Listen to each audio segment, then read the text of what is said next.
Hello, what is going on, guys? I am NumbNexus, bringing you guys here another moveset how to use guide here. You guys have been really enjoying this series, and if you guys want to check out other Pokemon that I have done within this series, by all means you can look in the description. There's a whole playlist linked for every mon that I've done.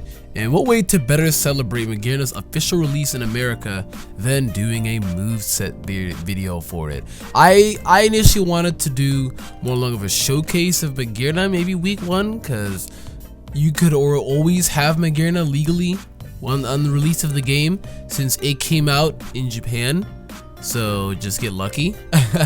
But because I have a Japanese capture card, so for me it was pretty easy to find Japanese people on GTS and stuff like that. But yeah, now it's officially revealed, so we're gonna sit down and talk about Magearna, one of my personal favorite Pokemon from the entire region.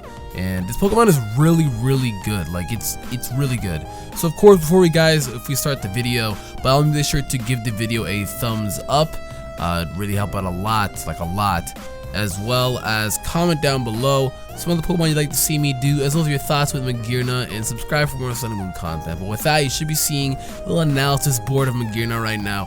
Very well-rounded stats of base 80 HP, 95 physical attack, 115 in both defense stats, 130 in special attack, and then 65 in speed. I don't know why everything in this generation is so slow, and everybody is saying it, but it's like, I feel like, look, I was one of the few to say it since I saw the stats hella early. And it's like, I saw the stats hella early, and I was like, why is everything so slow? You know? Not a lot of reliable speed here that they're really giving us. Like, really, no. 65 speed is dog shit. Like, there's not a lot of reliable speed here. There really is not. I don't know what else to say. I mean, it's gonna suck because its counterparts and threats are a lot faster than it, and when they come out in Pokebank, because most of its threats aren't released right now, and one of them got banned, Aegislash. So when it comes out of Pokebank, like, it won't be doing much. So, or something that won't be doing much is that its threats will be killing it exponentially fast. But the thing is very good. Its typing is one of the best typings we have in the meta. Steel Fairy has always been a good type because you have like 2 weaknesses. You're weak to you're weak to fire and ground. And the thing about it too is you have a lot of immunities and resistances, because Fairy has a lot of immunities, and by a lot I mean 1, and that 1 is literally equal to a lot because it means so much, as well as you resist like fighting and dark and all this type of stuff, and bug. And now with the Steel, you quadrus bug, and Steel typing alone is a very good defensive typing. You resist a lot of typings alone, which is Steel typing. Put 2 great like typings together, and bam, you're looking really good. Moving on now to the Showdown portion, this thing is gonna be pretty good. I've built ways, and now I thought it's gonna be viable. First thing I thought was Assault Vest, because if you have that high HP, if you have that high special defense, and not enough speed, why not start off with a bulky ass set?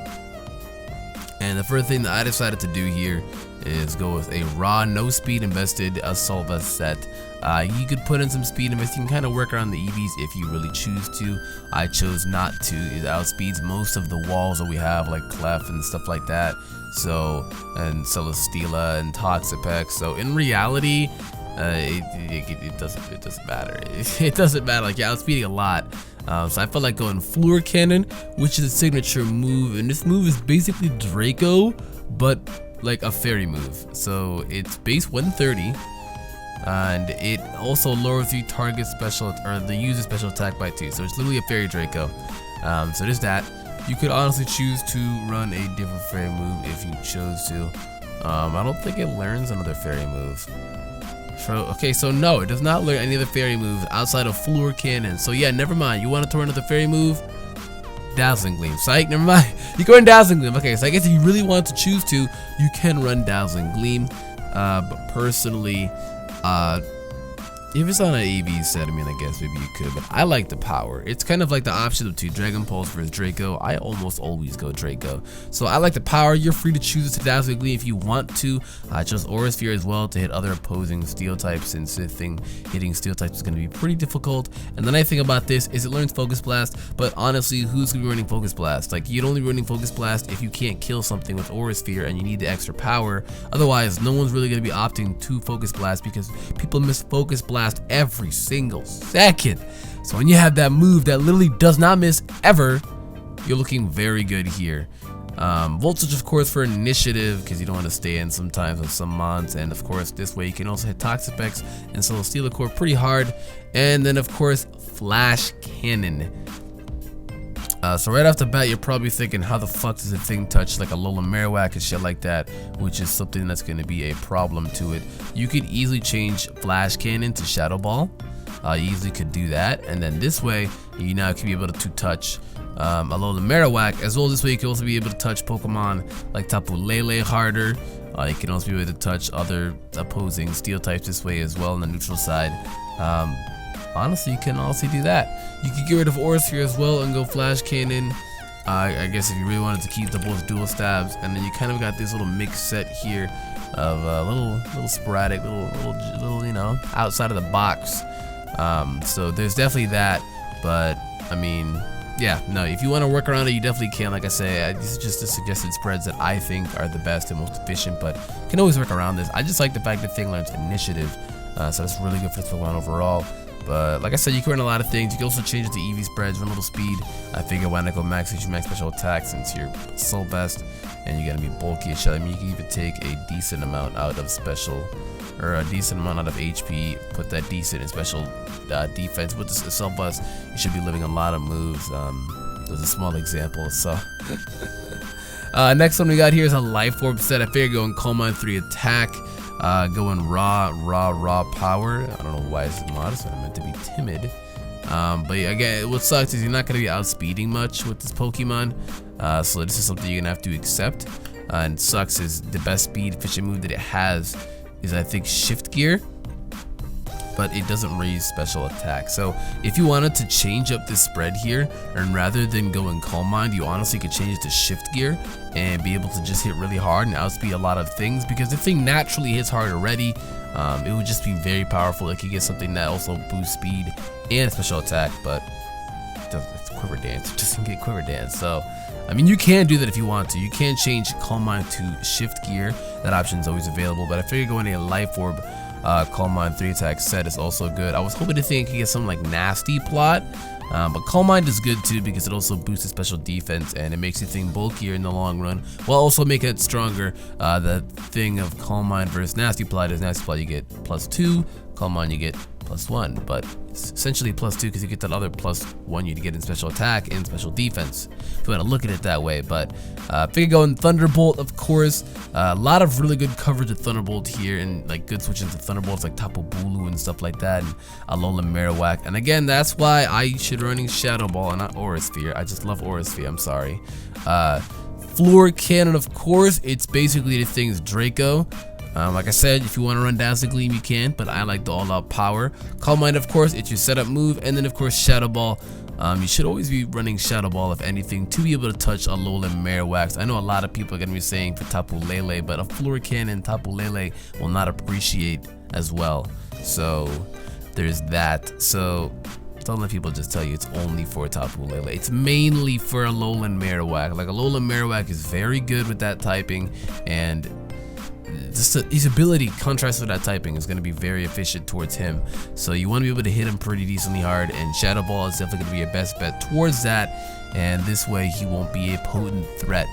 This way you wouldn't have to pick, you know, between hitting, oh, I can't hit this wall, but I can hit this wall. Now you can hit 2 at the price of 1. So now you don't have to fear hitting Celesteela and Alola Marowak. Just safely go for Shadow Balls, and you could go be a man, take the risk, and even Thunderbolt sometimes, but you know what I mean, So yeah, this way too is Calm Mind. You should be able to take potential flamethrowers that Celesteela will give you. Maybe set up a couple Calm Minds, Thunderbolt Shred, you know what I mean? Stuff like that. Celesteela is usually paired with Alola Marowak a lot because Celesteela avoids Earthquake, Alola Marowak avoids like Thunderbolt and Fighting Staff and all of that. So they work well together is the point. So you want to be able to run 2 moves that can be able to shred both of them. Good stab move, and then of course the setup move.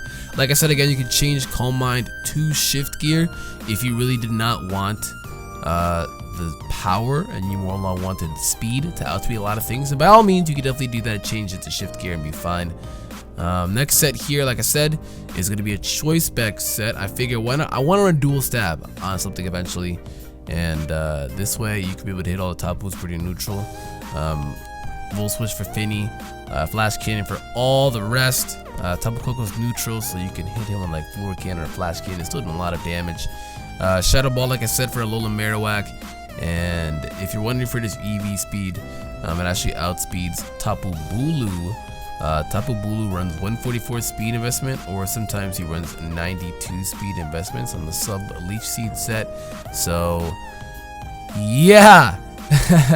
Point is this way you can outspeed Tapu Bulu and not worry about it, or not outspeed. I am so sorry, this is really embarrassing. Now you outspeed Tapu Bulu on that little defensive annoying subset that he runs, which is pretty annoying. And unfortunately, one of the coolest Tapus, he's mainly ran install or wall breaker. He's either or.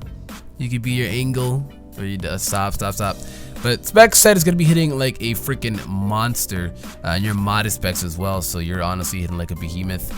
Switching to City thing are gonna be almost non-existent, and regardless if something resists it, if it's not a very bulky mon that resists move, it doesn't matter, because Floor Cannon is gonna be breaking through almost everything. If you're obviously not like Salazzle or like Celesteela or Heatran or stuff like that, but Heatran's not released. But I mean, Floor Cannon should be shredding even something like Salazzle or Alola Marowak, two mons that can come in on fairy moves that it should actually be doing.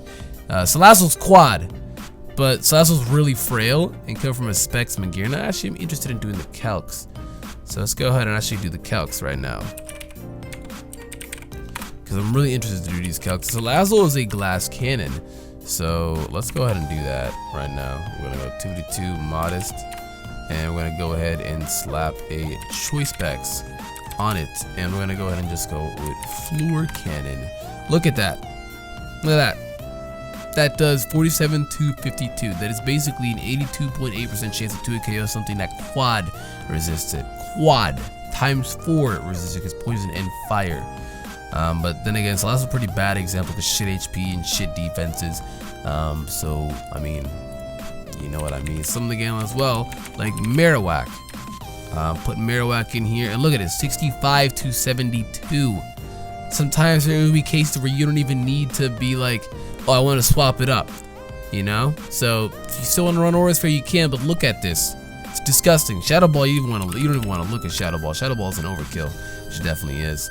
But like I said again, the things that be doing a lot of damage. A lot of damage, if anything. Like, it's a very hard hitter, and it's not something to be slept on. The moment I saw this thing, I instantly fell in love with it, because I feel like it's like a reworked Diancie. And then also as well the typing. I love the typing. I love fairy types, and the thing definitely caught to my attention. As well as the ability, we didn't really get to talk about it. It basically, anytime a Pokemon faints, it gets a boost. So it's gonna be more threatening in VGC, since there's 4 Pokemon total, including yourself. So if you don't want to include yourself, you have the potential boost to gain +3, because you can get a plus boost from 2 of the Pokemon on the opposing side, and then your ally on your left or right side, you get that boost. And they showcased that when they first showcased Magearna, killing 3 mons and getting a +3 boost. So Magearna's gonna be very threatening in VGC. I don't know if it's allowed in there though. Like, VGC veterans, let me know if it's allowed in there, because I'm getting into VGC pretty hardcore this generation. Unfortunately for me, I got into VGC in Oris when it wasn't a good time to get into it. But you know what I mean. And then the last set that I have here is a pretty cool set here. I don't really see anybody else running this, and I ran this, and I actually pretty much ran through house.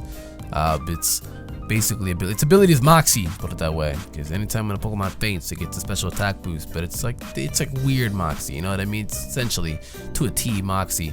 Subcharge Beam. Figured if you get behind a sub with something this bulky, not much should be able to pop it outside of like Earthquake and Fire Blast, but good luck landing Fire Blast. And get the Charge Beam. If your luck is bad like mine, you won't get Charge Beam boosts. There was actually a battle where I did not get a single Charge Beam boost, and I went for 7 of them. So I'm very unlucky, but if you're lucky or if you're normal, you'll definitely be able to get the charge beam boost, and you get a +1 with the soul heart ability as well. If you kill something, you also get a +1. You get a stronger fluor cannon this way as well, that once you get yourself to -2, you can boost all the stats back up that you lost from fluor cannon with charge beam, be safe behind a sub, and be able to dish out a lot of damage. Like I said again, you don't have to run Aura Sphere. You can also run Shadow Ball as well. I actually like Shadow Ball. I figured I'd just recommend Aura Sphere in there just cuz, but we're actually gonna swap it up here to Shadow Ball. And I guess hitting steel types is gonna be a little potent, threatening, but most of the steel types that we see nowadays are things that are neutral to fighting, like Scizor and Metagross and Celesteela. So I think you should be okay. Those are some of the most common steel types right there, as well as Skarmory as well. So like, you're not really worried. You shouldn't be worried about too much. You know what I mean?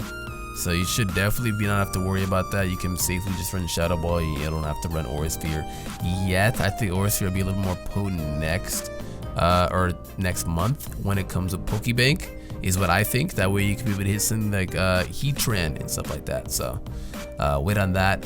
But for now, I think you're definitely chill with this set as well. And this set is when I made it to where you outspeed the 144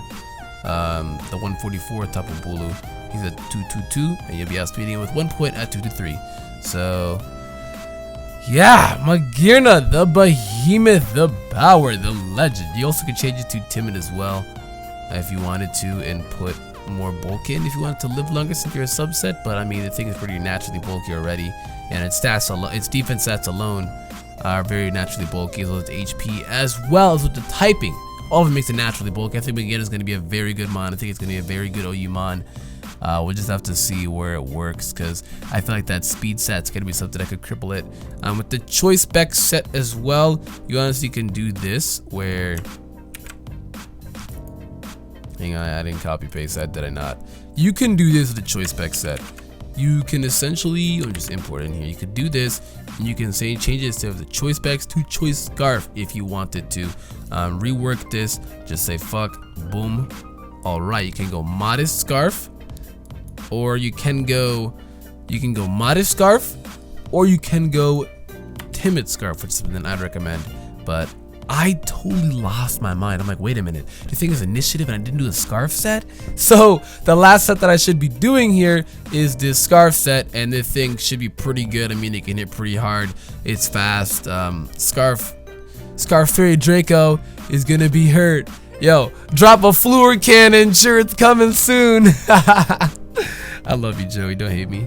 But that's gonna be it though for the video, guys. Thank you for watching so much. If you guys want to use Magearna, I'll be leaving a tutorial video within the description on how to receive Magearna within your Pokemon Sun or Pokemon Moon cartridge videos. It is legally now released. It's being distributed through QR code, and I'm gonna leave the link in the description, guys. I'll also leave it in the comment section below down as well, since niggas are lazy to try and obtain Magearna. So definitely make sure to watch that tutorial video so you can find out how to get one. And with that, that should be it. Thank you guys for watching. It does mean a lot. To make sure to give the video a thumbs up, as it does mean a lot and it helps out a lot. Subscribe for more Sun and Moon content, and as well in the comment section, let me know what you think of Magearna, some sets you didn't see that you'd love to run, as well as some other mon you'd like to see make a moveset video about. With that, I am NumbNexus. Thank you for watching. I'm gonna get out of here. Goodbye.